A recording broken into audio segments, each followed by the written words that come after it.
Assalamualaikum warahmatullahi wabarakatuh. Semoga kalian sehat selalu dan semoga cita-cita kalian nggak melenceng jadi penjahat galaksi kayak anime satu ini. Ya, sebelum lanjut, like video dulu, komen pendapat kalian dan subscribe di neraka biar nggak ketinggalan alur-alur cerita anime lainnya ya kan. Ya, kali ini admin bakal ngebawain anime berjudul Orewa Seikakon Kano Aku Toku Rohoshu. Ceritain tentang cowok yang bereinkarnasi dan bertekad menjadi penguasa jahat di Kekaisaran Antariksa. Masalahnya, setiap keputusan jahat yang diambil, malah bikin rakyatnya hidup makin makmur. Jadi, tanpa basa-basi lagi, mending kita langsung aja ke alur ceritanya. Jangan lupa di-subscribe. Oke? Dan mari kita katakan bersama. Wala cece, mantap. Di awal, kita diperlihatkan sebuah perang galaksi yang melibatkan tokoh utama kita yang bernama Liam. Dia adalah penguasa hitam atau jahat, bro. Liam mengalahkan pesawat dengan mudah. Bahkan ada cewek cantik juga yang datang membantu Liam. Bahkan saat pertempuran ada juga nih orang yang nelpon buat nyuruh Liam membeli pesawat tempur. Wailah, lagi perang lo ini lo. Malah minta beli pesawat, sat. Liam melakukan ini buat balas dendam pada kehidupan sebelumnya, yang dimana dia hidup di bumi di kota Jepang sebagai orang dewasa kantoran yang udah berkeluarga. Di sini Liam selalu diperbudak sama pekerjaannya, punya bos kayak Bang Tral. Kok malah kayak gua bejir? Kau yang nulisnya aneh nih. Kagak bang, kagak. Jujur kagak kau ya? Awas kau. Kagak bang, udah mending lanjut dulu dah, oke? Lanjut, di sini Liam tuh juga menghidupi keluarga kecilnya ya kan. Semua lelah, semua kesal atas pekerjaannya tuh hilang bro setelah bertemu dengan keluarganya. Tapi semenjak Liam melihat istrinya bersama dengan seorang cowok, Liam tuh mulai merasa curiga. Udah dimarahin di kantor, malah melihat hal seperti itu. Di sini Liam tuh mencoba buat berpikiran positif. Tapi pikiran itu malah menjadi saat melihat putrinya dan istrinya menghampiri seorang cowok. Dan anaknya memanggil dengan sebutan papa. Liam tuh mencoba berpikir positif nih. Bisa aja itu hanya teman. Dan pura-pura jadi bapaknya kan. Karena Liam tuh sibuk kerja. Hingga saat di kantor Liam pun dimarahin nih sama atasannya karena telat bekerja. Padahal ini masalah di komputernya. Lalu Liam pun mendapatkan telepon dan tidak mematikan komputernya. Telepon itu berasal dari istrinya Bu yang mengatakan kalau Kanami atau anaknya sedang berada di rumah sakit. Dan saat di rumah sakit anaknya tuh butuh transfusi darah bro. Dan saat menyebutkan golongan darah, ibunya lah yang cocok. Karena golongan Kanami itu adalah O. Mulai disinilah Liam bingung karena golongan darah Liam itu AB. Itu membuat Liam bicara sama istrinya saat di rumah tentang anaknya. Apakah Kanami anak kandungnya atau tidak? Istrinya di sini narik nafas panjang dan mengeluarkan unek kotaknya, yang dimana malah menyudutkan Liam nih bro karena gaji yang sangat rendah, lembur bahkan nggak pernah naik pangkat. Bagi istrinya dia tuh hanya hidup bersama dengan anaknya. Hingga karena mereka pun akan pergi nih buat ke rumah papa asli. Liam mencoba menyakitkan anaknya, tapi anaknya tuh malah semakin takut bro dan ingin bersama dengan papa yang lainnya. ずっと育ててきたんだ。どういたよなあカナミ、お父さん。 Di besoknya di kantor, Liam tuh juga kena marah nih sama atasannya karena Liam tuh ketahuan menggelapkan dana 50 juta. Hal itu membuat Liam dipecat dari pekerjaannya. Dan semenjak itu Liam tuh bekerja nih di proyek dan diceraikan sama istrinya. Bahkan meminta kompensasi untuk anaknya. Hingga kejadian Liam yang udah sekarat dan tidak kuat lagi nih berbaring di kamarnya. Lalu cahaya muncul dan diperlihatkan siapa yang menjebak Liam. Yang ternyata itu adalah atasannya sendiri. Bahkan ayah anak dari Kanami itu adalah atasannya sendiri. Liam berpikir apakah ini mimpi? Tapi tiba-tiba Kapun datang dengan bilang kalau ini bukanlah mimpi. Ini adalah sebuah kebenaran. Kenapa namaku juga bang? Janganlah pakai namaku bang. Mendengar itu, Liam tuh ingin membalas dendam pada mereka. Hal itu membuat Kak senang bro. Karena merasakan kesedihan, kebencian yang amat dalam. Liam tuh juga ingin hidup kembali dan hidup semaunya. Tentu aja Kak pun memberikan pilihan ya kan, mau hidup di mana. Di dunia yang Liam mau. Liam pun memilih ke tempat antariksa dan banyak robot yang seperti disukai temannya yang bernama Nita. Kak pun setuju nih dan mereinkarnasi Liam ke keluarga gubernur yang memiliki sebuah planet dan kembali ke Liam di masa kini yang sedang bertempur dan membuat dirinya hidup menjadi dirinya sendiri atau semaunya. Kembali ke masa saat Liam masih kecil, dan sekarang Liam tuh hidup di keluarga Banfield yang memerintah tata bintang Alkeus, tempatnya di planet Hydra. Dan di sini usia Liam tuh 5 tahun bro, dan mendapatkan hadiah nih dari ibunya, yang dimana hadiahnya tuh untuk membuat robot Mad AI. Bahkan di sini Liam bisa membuat robot sesuai keinginan, dari matanya, mulut, hidung, muka, semangka, dan bawah. Pokoknya lengkap lah ya bro ya. Masa anak 5 tahun dikasih kayak begini? Tak lama kemudian ayah pun datang nih dan membawa hadiah, yaitu adalah semua yang ada di planet ini. Bahkan Liam yang akan memerintah. Tapi ada satu syarat, yaitu Liam tuh harus mengirimkan uang karena mereka berdua akan tinggal di planet pusat. Bahkan di sini Tra pun juga datang nih dengan membawa kontrak, dan Liam pun menandatangannya setelah itu. Dan mereka berdua pun langsung pergi. Bentar, ini kenapa nama gua bejur? Itu orang tua bang, bagus bang, kita kasih nama Tra, oke? Aduh, ya udahlah, impas juga lama-lama. Dah. Mulai dari sini, Liam pun akan memulai jadi penguasa yang jahat dan juga korup. Sebelum itu, kita kembali nih ke dunia yang dulu, yang dimana Kapun sedang mempermainkan takdir dari istri Liam atau mantan istri dan juga atasannya, dan membuat atasannya tuh ditangkap bro, dan istrinya tidak bisa berdaya lagi buat menghidupi dirinya dan juga anaknya, yang ternyata Kak itu suka banget nih sama energi negatif. Udah kayak makanan lah intinya. Tapi ada seekor anjing nih yang mengikuti Kak masuk ke dalam pintu dimensi. Kembali ke Liam yang udah menerima Mad AI pesanannya. Dan tanpa basa-basi langsung dibuka dah itu. Hiduplah robot Mad bernama Amagi. Liam pun melakukan infeksi sedikit. Bocah mesum ternyata sasat. Di sini Tra pun ngelarang buat melakukan hal itu di hadapan publik. Ya udah, Liam pun ngajak Amagi buat melakukan inspeksi di ruang anak. Oi bocah mesum. Singkatnya, Tra tuh juga merasakan sikap Liam yang berbeda. Liam jawab, walaupun dia udah 5 tahun, dia nih umur 34 kok. Masih anak kecil itu saat. Amagi jelasin bro, kalau 50 tahun tuh baru udah tuh dianggap dewasa. Bahkan di sini tuh ada sampai umur yang 100 tahun. Dengan ini Liam pun mau melakukan apapun selama 100 tahun hidup itu ya kan. Tra bilang kalau sebaiknya Liam tuh jangan terlalu deket banget sama Amagi, karena dulunya manusia tuh hampir punah karena AI. Karena itu di dunia ini kalau pakai AI itu berlebihan bisa membuat citra orang itu menjadi buruk. Liam tanya, terus ngapain dikasih hadiah Mad AI gitu? Tra pun menjawab kalau mereka berdua tuh lari. Yang ternyata keluarga Banfield itu memiliki hutang yang sangat banyak di masa pemerintahan kakek Liam dan ayah Liam. Wah ilah, ternyata banyak hutang nih keluarga Satsat. Tra juga menambahkan, mungkin kali ini mereka pun akan makin melarat. Apakah ambisi Liam buat mengeksplorasi laratnya tuh akan menghilang? Tapi sebelum itu kita dialihkan dulu nih ke pembicaraan orang di bar ya kan, yang dimana mereka tuh ngeluh masa planet kayak gini dipimpin sama bocah 5 tahun gitu. 5 tahun ya. Kita kembali aja nih ke Liam ya kan, yang diberitahu kalau Liam hadir tuh cuman buat nanggung utang-utang dari 2 generasi yang bobrok. Liam berpikir apakah dia pun akan mengalami lagi di dunia ini. Liam yang tidak mau itu pun meminta Amagi buat bergabung dengannya dan meraih puncak. Amagi menjawab tidak, karena hidupnya tuh emang udah buat mematuhi Liam gitu bro ya. Dan Liam pun bertanya sampai kapan. Amagi menjawab sampai Liam tidak ada di dunia ini, dia akan mematuhi Liam. Dengan ini Liam pun memberikan 3 prinsip robot pelayan. Pertama, robot pelayan tidak bisa melukai tuannya. Robot pelayan harus mematuhi perintah tuannya. Tapi perintah ini enggak berlaku kalau bertentangan dengan yang pertama. Yang ketiga, robot pelayan harus melindungi dirinya sendiri selama tidak bertentangan sama nomor 1 dan nomor 2. Itu dia prinsip yang diterapkan sama Liam ke Amagi. Liam pun meminta Amagi nih buat membantunya buat membangun Banfield kembali lagi. Tapi Liam tidak paham nih dengan masa pemerintahan. Amagi pun menjelaskan kalau nyuruh Liam buat menggunakan kapsul tidur. Di sana Liam tuh bisa memasukkan pengetahuan dengan mudah dan bisa ngembangin fisik juga.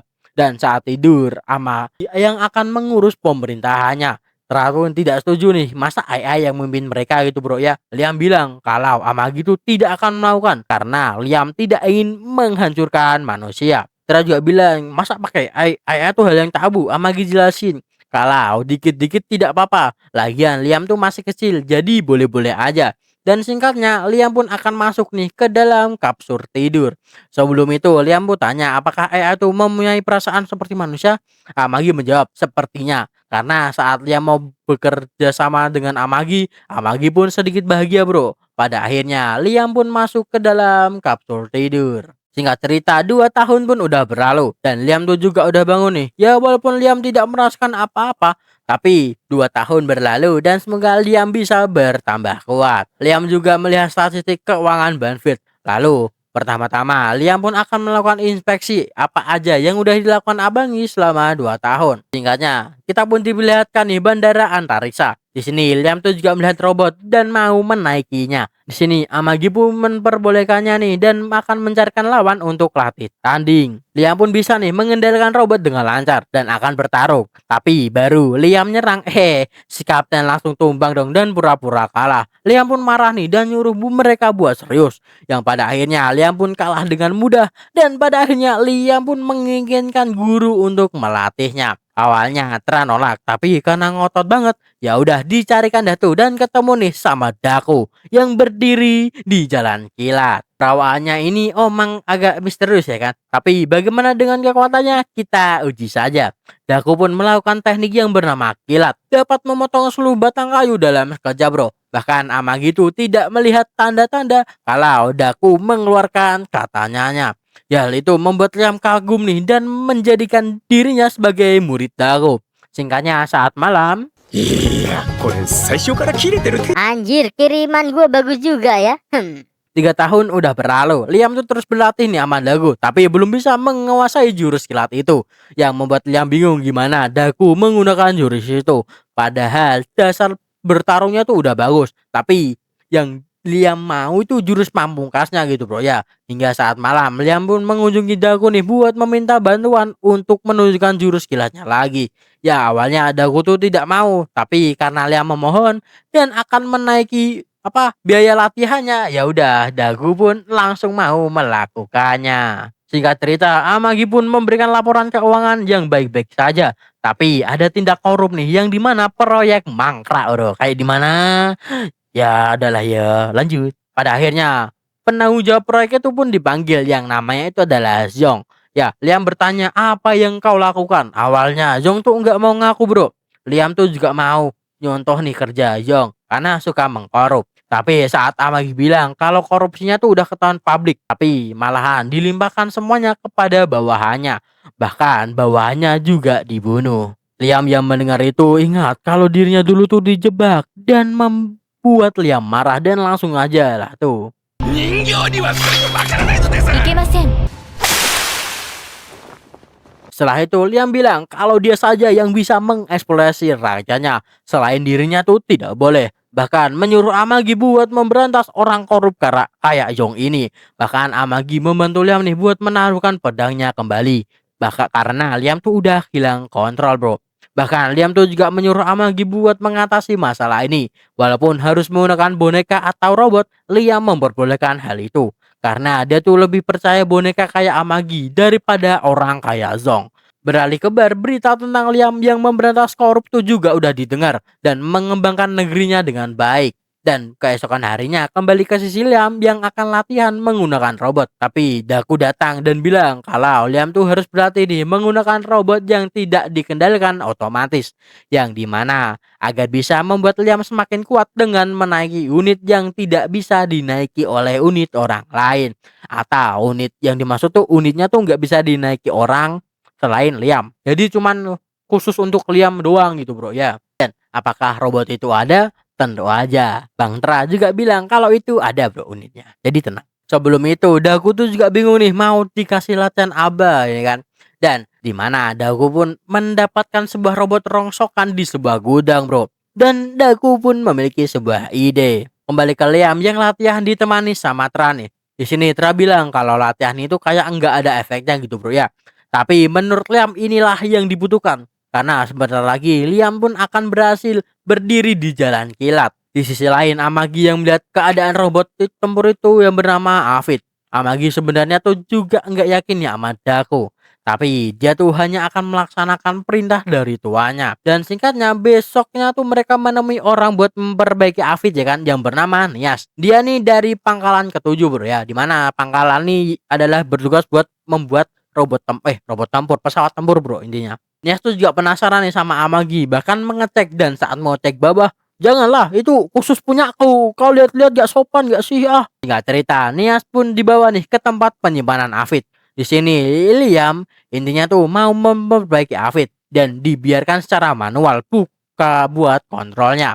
Lalu menambahkan jurus pamungkas seperti Rocket Punch. Dan tak lama kemudian Dakuchuku juga datang nih dan melihat babak Nias yang sesuai banget nih sama tipenya. Kalau dibilang emang tipe sih, tapi enggak dah. Lanjut ke Liam dan Nias yang bicara soal Afid. Intinya Liam tuh mau memperbaiki Afid entah apapun resikonya.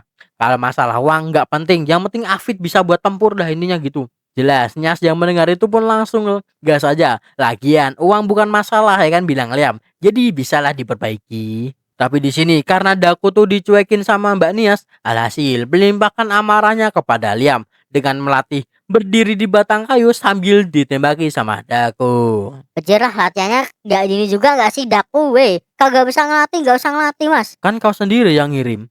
Hah, bener juga ya. Semangat Daku. Singkatnya, Afid pun telah selesai diperbaiki nih sama Nias dan kembali ke masa premnya. Nias juga membantu menyesuaikan agar bisa nih dinaiki sama Liam buat berjaga-jaga saat mau jalan. Malah udah jatuh dulu nih bocah. Tapi sebagai gantinya, jika Liam bisa mengendalikan 100%, Afid akan menjadi lebih kuat daripada unit lainnya. Di sini Liam pun bangkit nih dan membawa Afid buat keluar buat uji coba. Nias juga bilang nih, kalau Afid tuh bisa membayangkan apa yang akan dilakukan sama Liam. Tapi karena Liam tuh melihat semangka babak Nias, inilah yang terjadi sama Afid.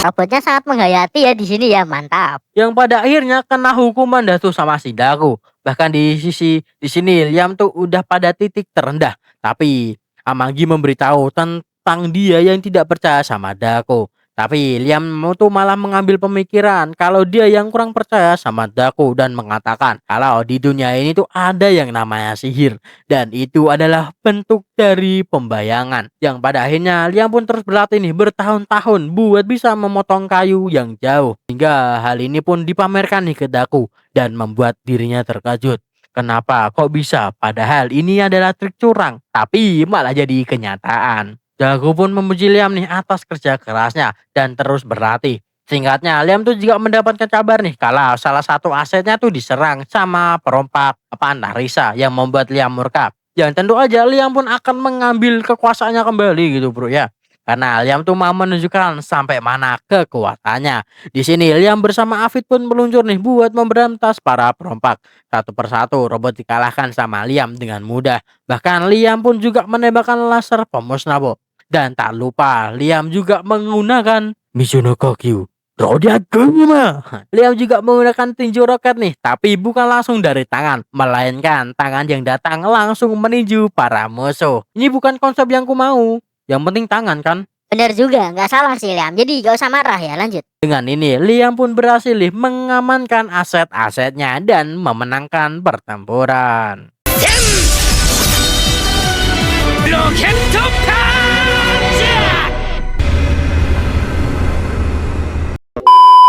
Oke bro, mungkin ini aja yang bisa admin rangkum dari part pertama dari Orewa Seikan ya kan. Jadi gimana? Kalian mau jadi kayak Liam nggak? Anjay, yang tiba-tiba dibuang ya kan. Wuh, jadi badas bro. Ya kalau admin bisa ke isekai ya ke isekai, tapi nggak bisa ya kan. Langsung alam bakal masalahnya. Dan terima kasih udah nonton dan sampai jumpa di alur cerita selanjutnya. Gua Tra, gua pamit undur diri. Wassalamualaikum warahmatullahi wabarakatuh. Bye bye semuanya.